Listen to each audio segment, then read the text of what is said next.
ओम श्री शक्ति नमः। ओम श्री शक्ति नमः। ओम श्री शक्ति नमः। 8 नमोऽध्यायम्। शशि का इंद्र से अपना दुख कहना। इंद्र का शशि को सलाह देना कि वह नहुष से ऋषियों द्वारा वहन की जा रही पालकी में आने को कहे। नहुष का ऋषियों द्वारा वहन की जा रही पालकी में सवार होना और स्थापित होकर सरप होना तथा इंद्र का पूर्ण स्वराधिपति बनना। व्यास जी बोले, विशाल नेत्रों वाली अपनी शोकाकुल प्रिय पत्नी को वहाँ एकांत में देखकर इंद्र आश्चर्यचकित हो गए और बोले, हे प्रिय, आप यहाँ कैसे आई? आपको कैसे ज्ञात हुआ कि मैं यहाँ हूँ? हे सुबह ने मैं सभी प्राणियों से अज्ञात रहते हुए यहाँ निवास कर रहा हूँ। शशि बोली, हे देवी भगवती की कृपा से आप आज मुझे यहाँ प्राप्त हुए हैं। हे देवेंद्र, उन्हीं की कृपा से मैं आपको पुण्य प्राप्त कर सकी वो देवताओं और मुनियों ने नहुष नामक राजर्षि को आपके आसन पर बैठा दिया है। वह मुझे नित्य कष्ट देता है। वह पापी मुझसे इस प्रकार कहता है, हे सुंदरी, मुझे देवराज इंद्र को अपना पति बना लो। हे बलादन, अब मैं क्या करूं? इंद्र बोले, हे बरा रोए, हे कल्याणी, जिस प्रकार मैं अनुकूल समय की प्रतीक्षा करते हुए प्रारब्ध बस यहाँ रह रहा हूँ, वैसे ही आप भी अपने मन को पूर्ण रूप से स्थिर करो। व्यास जी बोले, अपने परम आदरणीय पति के ऐसा कहने पर लंबी सांस खींचते कांपते हुई वे शशि अत्यंत दुखित हो गए। इंद्र से कहने लगे, हे माँ बाघ, मैं कैसे रहूं? वरदान के द्वारा मदोन्मत्त और अहंकारी बना हुआ वह पापात्मा मुझे अपने वश में कर लेगा। उससे भयभीत सभी देवताओं और मुनियों ने मुझसे कहा है, हे वरारोहे, आप उस कामातुर देवराज को अंगीकार कर लो। हे शत्रु सदन बृहस्पति भी निर्बल ब्राह्मण हैं। वे मेरी रक्षा करने में कैसे समर्थ हो सकते हैं, क्योंकि वे भी तो सदा देवताओं के ही अनुगामी हैं। अर्थ है विभो,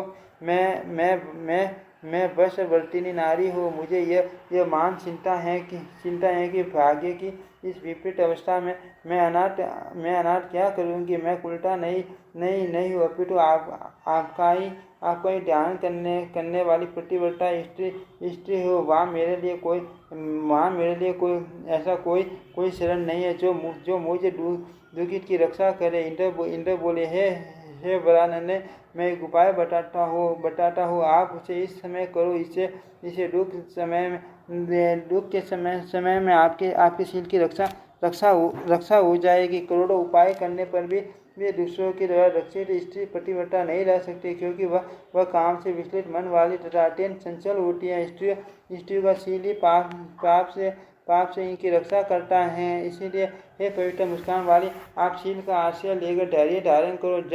जब दुष्ट राजा नहुष आपको बलपूर्वक प्राप्त करने की चेष्टा करे, तब आप गुप्त प्रतिज्ञा करके राजा को धोखे में डाल देना। हे मडाल से आप एकांत में उसके समीप जाकर कहो, हे जगतपते, आप ऋषियों के द्वारा वहन किए जाने वाले दिव्य वाहन से मेरे पास आए। ऐसा होने पर मैं प्रेम पूर्वक आपके वश में हो जाऊंगी। यह मेरी प्रतिज्ञा है। हे शिष्य, आप उससे ऐसा बोलना।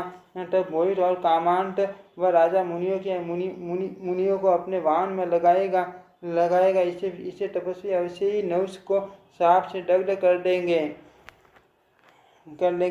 भगवती जगदम्बा आपकी सहायता करेगी, इसमें संदेह नहीं है। भगवती जगदम्बा के शरणों का स्मरण करने वाले को कभी संकट नहीं होता। यदि संकट उत्पन्न भी हो जाए तो उसे भी अपने कल्याण के लिए ही समझना चाहिए। आप गुरु बृहस्पति के कथनानुसार पूर्ण प्रयत्न से मणि द्वीप वासिनी भगवती भुवनेश्वरी का भजन करो।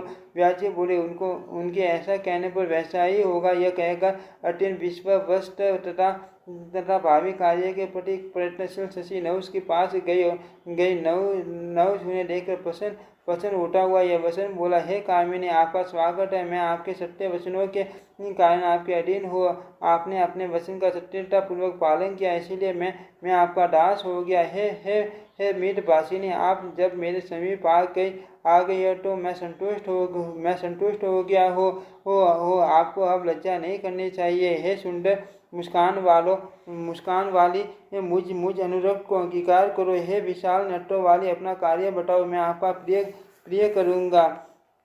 शशि बोली, हे गुरुदेव वासव, आपने मेरा संपूर्ण कार्य कर दिया। हे देव, हे विभो, इस समय मेरे मन में एक अभिलाषा है, उसे आप सुने। हे कल्याण, मेरा मनोरथ पूर्ण कर दीजिए। इसके बाद मैं आपकी वर्षवर्तिनी हो जाऊंगी। मैं बड़े उत्साह से अपना मनोरथ कह रही हूँ, आप उसे पूरा करने में समर्थ हैं। नहुष बोला, हे चंद्रमुखी, आप अपना कार्य बताओ, मैं आपका अभिलषित कार्य करता हूँ।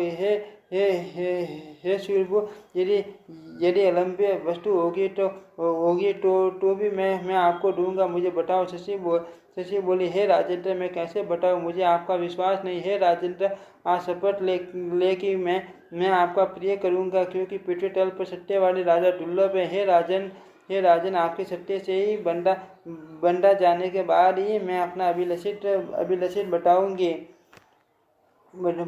हे राजन, मेरी उस अभिलाषा को पूर्ण कर देने पर मैं सदा के लिए आपकी वर्षवर्तिनी हो जाऊंगी। हे इंद्र, यह मेरा सत्य वचन है।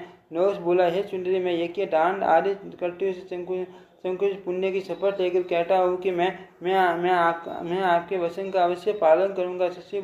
शशि बोली, इंद्र के वाहन अश्व, गज और रथ है। भगवान विष्णु का वाहन गरुड़, यमराज का वाहन महिष, शिव का वाहन वृषभ, ब्रह्मा का वाहन हंस, कार्तिकेय का वाहन मयूर और गजानन का वाहन मूषक है। हे सुराधिपति, मैं चाहती हूँ कि आपका वाहन ऐसा विलक्षण हो जो विष्णु, रुद्र, असुरों तथा राक्षसों के भी पास न हो। हे महाराज, अपने व्रत में अटल रहने वाले समस्त मुनिगण शिबिका पालकी में आपको ढोए। हे राजन, यही मेरी इच्छा है। हे पृथ्वी पते, मैं आपको सभी देवताओं से मान समझती हूँ, इसीलिए मैं सावधान रहते हुए आपके तेज की वृद्धि चाहती हूँ। व्यास जी बोले, उनकी यह बात सुनकर महादेव जी द्वारा प्रकट किए गए मोह से मोहित हुआ बुद्धिहीन राजा नहुष हंसकर इंद्रप्रिय शशि को संतुष्ट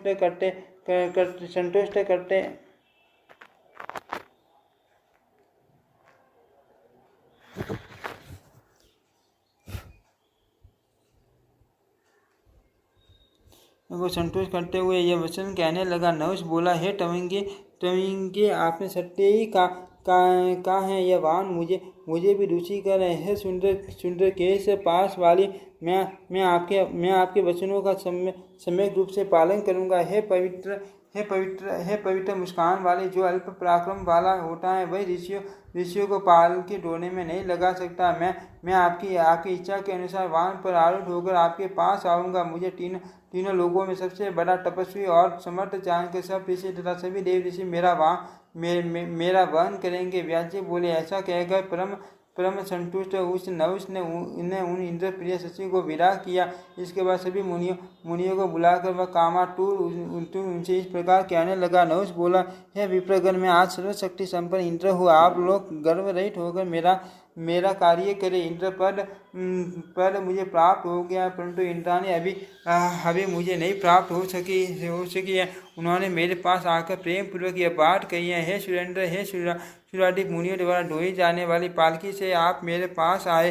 हे देवादिदेव, हे महाराज, हे महाराज, आप मेरा ये प्रिय कार्य करें। हे श्रेष्ठ मुनिगण, मेरा यह कार्य अत्यंत दुष्कर है, परंतु आप सब दयालुओं को मेरा यह कार्य अवश्य करना चाहिए। इंद्रपत्नी ने शशि में अत्यंत आसक्त मेरे मन को काम जला रहा है। मैं आपकी बात मैं आप सबकी चरण में हूँ। अत मेरे इस महान कार्य को संपन्न करे। अगस्त्य आदि प्रमुख ऋषियों ने उसकी यह अनादर पूर्ण बात सुनकर भावीवश उसे कृपा पूर्वक स्वीकार कर लिया। उन तत्वदर्शी मुनियों के द्वारा उस वचन के स्वीकार कर लिए जाने पर शशि के प्रति आसक्त चित्त वाले राजा नहुष प्रसन्न हो गया। वह तुरंत एक सुंदर पालकी पर चढ़कर उसमें बैठ गया और दिव्य मुनियों को उसे ढोने के लिए नियुक्त कर उन्हें सर्व शीघ्र चलो शीघ्र चलो, ऐसा कहने लगा। उस कामातुर ने मुनि अगस्त्य के मस्तक का पैर से स्पर्श कर लिया। काम बाण से आहार तथा इंद्राणी के द्वारा आकृष्ट चित्त वाले उस राजा नहुष ने शीघ्र चलो ऐसा कहते हुए वातापी नामक राक्षस का भक्षण करने वाले तथा समुद्र को भी पी जाने वाले उन तपस्वी श्रेष्ठ लोपामुद्रापति मुनि अगस्त्य पर कोड़े से प्रहार भी किया। तब उस कोड़े के आघात का स्मरण करते हुए मुनि ने उसे ये श्राप दे दिया, हे दुराचारी, आप वन में भयंकर शरीर वाले विशाल सर्प हो जाओ जहाँ आपको हजारों वर्षों तक बहुत कष्ट भोगते हुए विचरण करना पड़ेगा और अपने प्रभाव से आप पुण्य स्वर्ग प्राप्त करोगे। युधिष्ठिर नाम वाले धर्मपुत्र का दर्शन कर और उनके मुख से अपने प्रश्नों के उत्तर सुनकर आपकी मुक्ति हो जाएगी। व्यास जी बोले, इस प्रकार शाप प्राप्त कर राजर्षि नहुष उन मुनिश्रेष्ठ की स्तुति करके अचानक स्वर्ग से गिर पड़ा और सर्प रूपधारी हो गया। तब बृहस्पति ने शीघ्रपूर्वक मान सरोवर जाकर इंद्र से सारा वृत्तांत विस्तार पूर्वक कहा। हे महाराज, जल में राजा नहुष के स्वर्ग से पतन आदि की बात सुनकर इंद्र बहुत प्रसन्न हुए। वे इंद्र अब भी वहीं पर स्थित रहे। सभी देवता और मुनि नहुष को पृथ्वी पर गिरा देख कर उस सरोवर के पास गए जहाँ इंद्र रहते थे। तत्पश्चात उन शशिपति इंद्र को आश्वासन देकर मुनियों से सभी देवता उन्हें सम्मान पूर्वक स्वर्ग ले आए। तदनंतर वापस आए हुए उन इंद्रियों को सभी मुनियों और देवताओं ने आश्रम पर स्थापित करके उनका पवित्र अभिषेक किया। इंद्र भी अपने पद को प्राप्त कर प्रेम युक्त शची के साथ देवप्रसाद और मनोनंद वन में क्रीड़ा करने लगे। व्यास बोले, हे राजन, इस प्रकार इच्छा अनुसार रूप धारण करने वाले महामुनि विश्वरूप और वृत्तासुर को मारने के कारण इंद्र को अत्यंत भीषण दुख प्राप्त हुआ और देवी की कृपा से उन्होंने पुनः अपना स्थान प्राप्त कर लिया। हे राजन, इस प्रकार आपने मुझसे जो पूछा था वृत्तासुर वध पर आधारित वह संपूर्ण उत्तम आख्यान मैंने आपको कह दिया। जो जैसा कर्म करता है उसे वैसा फल प्राप्त होता है। किए गए शुभ अशुभ कर्म का फल अवश्य ही भोगना पड़ता है। इति श्रीमद्देवी भागवते महापुराणे अष्टादश शास्त्रायां संहितायां षष्ठ स्कन्धे नवश सर्ग स्युति वर्णन नाम नवमोऽध्यायः। ओम श्री शक्ति नमः। ओम श्री शक्ति नमः। ओम श्री शक्ति नमः। ओम श्री शक्ति